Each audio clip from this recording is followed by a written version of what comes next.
Good morning. Another blessing morning. Let me put on some socks. No, I'm talking to the camera. You're talking to the camera? Yes. All right. Let me just lean back and enjoy some reading time, man. All right. I'm still reading the same book, but yesterday I just discovered this book called Enlightenment Now by Steven Pinker. I was absolutely influenced by this book. Once again, I just realized my old way of thinking has been flawed and it created lots of problems. What problems? Believing into some things very easily and just forming my opinion without any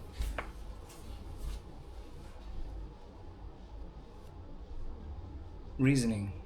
Like the process of forming an opinion, it's just so preliminary. Like I still live in the Stone Age. But I guess that's also an opinion. I haven't further examined my old way of thinking yet. But I just got reminded again, humans are lazy. Thinking are very difficult. It requires lots of effort and discipline. Okay, let me just read. Social neuroscience is a new field, but the debate over the origin and nature of human social behavior is probably as old as human civilization itself. Let me repeat this. Social neuroscience is a new field, but the debate over the origin and nature of human social behavior is probably as old as human civilization itself. Philosophers of centuries past didn't have access to studies like those of the lamps and wolves. However, as long as they have speculated about the mind, they have debated the degree to which we are in conscious control of our lives. They used different conceptual frameworks, but observers of human behavior from Plato to Kant usually found it necessary to distinguish between direct causes of behavior, those motivations we can be in touch with through introspection, and hidden internal influences that could only be inferred. I don't understand what I just read. Let me repeat. Philosophers of centuries past didn't have access to studies like those of the lamps and voles. That's two new vocabularies there. However, as long as they have speculated about the mind, they have debated the degree to which we are in conscious control of our lives. They used different conceptual frameworks, but observers of human behavior from Plato to Kant usually found it necessary to distinguish between direct causes of behavior, those motivations we can be in touch with through introspection, and hidden internal influences that could only be inferred. Okay, now I understand. In modern times, as I mentioned, it was Freud who popularized the unconscious. But though his theories had great prominence in clinical applications and popular culture, Freud influenced books and films more than he influenced experimental research in psychology. Through most of the 20th century, empirical psychologists simply neglected the unconscious mind. Odd as it may sound today, in the first half of that century, which was dominated by those in the behavioralist movement, psychologists even sought to do away with the concept of mind altogether. Wait, let me repeat. Odd as it may sound today, in the first half of the century, which was dominated by those in the behaviorist movement, psychologists even sought to do away with the concept of mind together.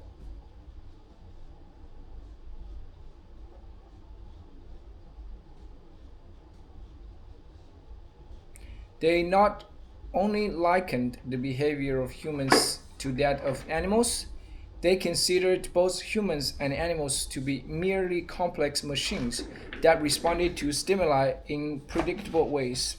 However, though the introspection elicited by Freud and his followers is unreliable, and the inner workings of the brain were, at the time, unobservable, the idea of completely disregarding the human mind and its thought processes struck many as absurd. By the end of 1950s, the behaviorist movement had faded, and two new movements grew in its place and flourished. One was cognitive psychology, inspired by the computer revolution. Like behaviorism, cognitive psychology generally rejected introspection, but cognitive psychology did embrace the idea that we have internal mental states, such as beliefs. It treated people as information systems that process those mental states much in the way a computer processes data. The other movement was social psychology, which aimed to understand how people's mental states are affected by the presence of others. With these movements, psychology once again embraced the study of the mind, but both movements remained dubious about the mysterious unconscious. After all, if people are unaware of subliminal processes, but if one cannot trace them within the brain, what evidence do we have that such mental states are even real? In both cognitive and social psychology, the term unconscious was thus usually avoided. Still, like the therapist who doggedly brings you back again and again to the subject of your father, a handful of scientists kept doing experiments whose outcomes suggested that such processes had to be investigated because they played such an important role in social interactions. By the 1980s, a number of now classic experiments offered powerful evidence of the unconscious, automatic components of social behavior. Some of those early studies of behavior drew directly on Frederick Bartlett's memory theories. Bartlett believed that the distortions he had observed in people's recall could be accounted for by assuming that their minds followed certain unconscious mental scripts which were aimed at filling in gaps and making information consistent with the way they thought the world to be. Wondering whether our social behavior might also be influenced by some unconscious playbook, cognitive psychologists postulated the idea that many of our daily actions proceed according to predetermined mental scripts, that they are, in fact, mindless. In one test of that study, an experimenter sat in a library and kept an eye on the copier. When someone approached it, the experimenter rushed up and tried to cut in front, saying, "Excuse me, I have 5 pages. May I use the Xerox machine?" Sure, sharing is caring, but unless the subject was making a great many more than 5 copies, the experimenter has provided no justification for the intrusion. So why yield? Apparently, a good number of people felt that way. 40% of the subjects gave the equivalent of that answer and refused. The obvious way to increase the likelihood of compliance is to offer a valid and compelling reason why someone should let you go first. And indeed, when the experimenter said, "Excuse me, I have 5 pages, may I use the Xerox machine because I'm in a rush?" the rate of refusals fell radically from 40% to just 6%. That makes sense, but the researchers suspected that something else might be going on. Maybe people weren't consciously assessing the reason and deciding it was a worthy one.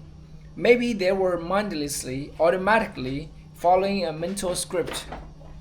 That script might go something like this. Someone asks a small favor with zero justification. Say no. Someone asks a small favor but offers a reason, any reason. Say yes. Oh my god. Sounds like a robot or computer program, but could it apply to people? The idea is easy to test. Just walk up to people approaching a photocopier and to each of them say something like, "Excuse me, I have 5 copies. I have 5 pages. may not use the Xerox machine because XXX, where XXX is a phrase that, though parroting as the reason for the request, really provides no justification at all. The researchers chose as XXX the phrase because I have to make some copies, which merely states the obvious and does not offer a legitimate reason for but-ing. If people if the people making copies consciously weighed this non-reason against their own needs, one would expect them to refuse in the same proportion as in the case in which no reason was offered, about 40%. But if the very act of giving a reason was important enough to trigger the yes aspect of the script, regardless of the fact that the excuse itself had no validity, only about 6% should refuse, as occurred in the case in which the reason provided, "I'm in a rush," was compelling. And that's exactly what the researchers found. When the experimenter said, "Excuse me, I have 5 pages. May I use the Xerox machine because I have to make some copies?" Only 7% refused. Virtually the same numbers as when a valid and compelling reason was given. The lame reason swayed as many people as the legitimate one. In their research report, those who conducted this experiment wrote that to unconsciously follow preset scripts may indeed be the most common mode of social interaction. While such mindlessness may at times be troublesome, this degree of selective attention, of tuning the external world out, may be an achievement. Indeed, in evolutionary terms, here's the unconscious performing its usual duty, automating tasks so as to free us to respond to other demands of the environment. In modern society, that is the essence of multitasking, the ability to focus on one task while, with the aid of automatic scripts, performing others. Throughout the 1980s, study after study seemed to show that, because of the influence of the unconscious, people did not realize the reasons for their feelings, behavior, and judgments of other people, or how they communicated non-verbally with others. Eventually, psychologists had to rethink the role of conscious thought in social interactions, and so the term unconscious was resurrected, though also sometimes replaced by the untainted non-conscious, or more specific terms like automatic, implicit, or uncontrolled. But these experiments were mainly clever behavioral studies, and psychologists could still only guess at the mental processes that caused the participants' reactions. You can tell a lot about a restaurant's recipes by sitting at a table and sampling the food. But to really know what is going on, you have to look in the kitchen. And the human brain remained hidden behind the closed doors of the skull, its inner workings virtually as inaccessible as they had been a century earlier. Yep. Well, I love the simple metaphor in the end. That's indeed.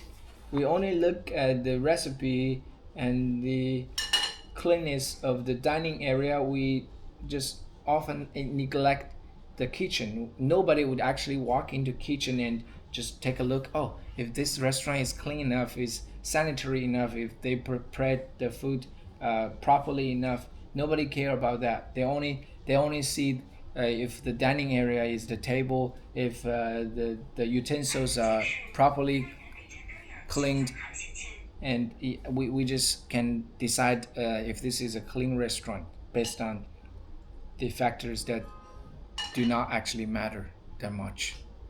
And just like how we judge a people, like a person, from the outlook, from the appearance. This guy look you know like a good person, but you just ignore. Humans are so complex. Humans psyche are extremely complicated. You cannot judge a person by a cover. A book by its cover.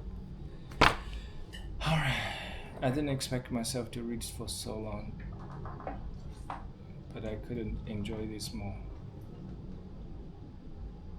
Let me take this in.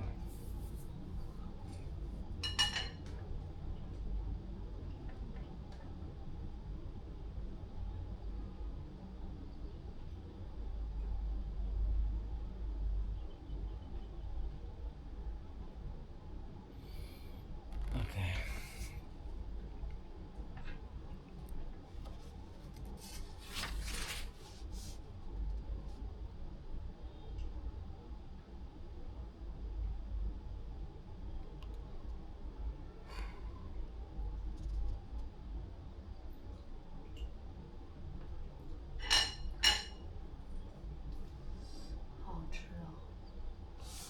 Okay, thanks for reading with me.